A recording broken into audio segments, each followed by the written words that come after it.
Bob, what is your role with Crime Stoppers? Well, Joe, first of all, let me say thank you for letting me join you on this show and talk to the people in Apple Valley. I work as a loaned executive director to Crime Stoppers of Minnesota. I'm actually hired by a company called Hannon Security Services with the understanding that I manage the operations of Crime Stoppers. In reality, about all I do is manage Crime Stoppers. What is Crime Stoppers? Crime Stoppers is a nonprofit organization that is separate and independent of government law enforcement. And we're designed to provide means for people to come forward with information about crimes.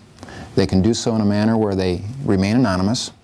And we provide a motivation for them to come forward by offering a cash reward.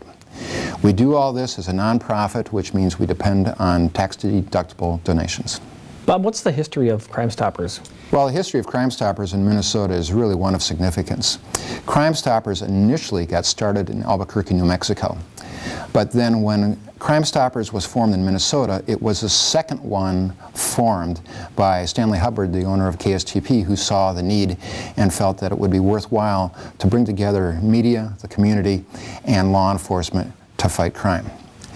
Since then, which was 30 years ago now, Crime Stoppers has grown in the United States to have over 400 local chapters, and it's even worldwide at the size of about 1,200 organizations totally around the world.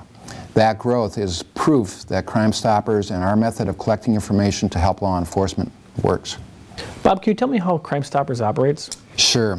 Crime Stoppers provides the public with means to come forward with information. We have in place systems where they can contact us. One method is that they can call us at our toll-free number of 1-800-222-8477. And as an easy way to remember that, 8477 spells out TIPS, T-I-P-S. They can go to our website, www.crimestoppersmn.org, or they can text message us by going TIP 674, enter their message, and then send it to 274-637. When that information comes in, we've got systems in place that scrub the caller ID, the URL, or the phone number. We respond and collect this information 24/7, and we have the ability to do it in multiple languages. Our call center has the ability to translate English, French, Spanish, Somali, Hmong, any language that there is. On our website, people who speak Spanish or French or English can fill out our tip form. Once that information is received by our call center, they screen it and to see where it goes. They see that it goes to Minnesota, and then we get it and we screen it, I and some volunteers for Crime Stoppers, to see which jurisdiction the crime was committed in and where it should go. So we send that off to the local police department, for instance, Apple Valley. And then your investigations unit works the crime, and after they've had time to do that, they give us feedback. Once they give us feedback, we'll determine whether that information was useful in creating an arrest or a charging, and then if it was, our board of directors will review that and determine if and what amount of reward there should be paid, and then we'll pay that. The entire process keeps the tipster anonymous. When they send in a tip, through whichever system that they use, they get a unique code, which is how we know them. It might be 2468. The beauty of our systems is that we can also communicate anonymously with them back to them. So if your investigative buddies want to clarify a fact, such as get a correct address or a license plate number, we can go back and communicate, still keeping them anonymous, but again, enriching the information that the investigative unit uses. Bob, what are some success stories of Crime Stoppers in Minnesota? Well, one of the biggest success stories is that we have contributed to the arrest of 1,200 people through Crime Stoppers.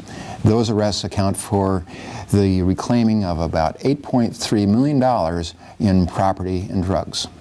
Some examples of how that's happened is that early last year we were able to gather a tip that was useful in solving the murder of Howard Porter, a former NBA basketball player who lived and worked in St. Paul.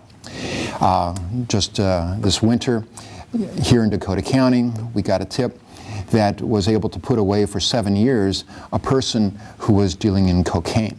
Now, the interesting thing about that one was that the tipster used the phrase, "this person is ruining people's lives," which is a common theme that we see in tips when people are just frustrated with a crime going on or themselves being a victim.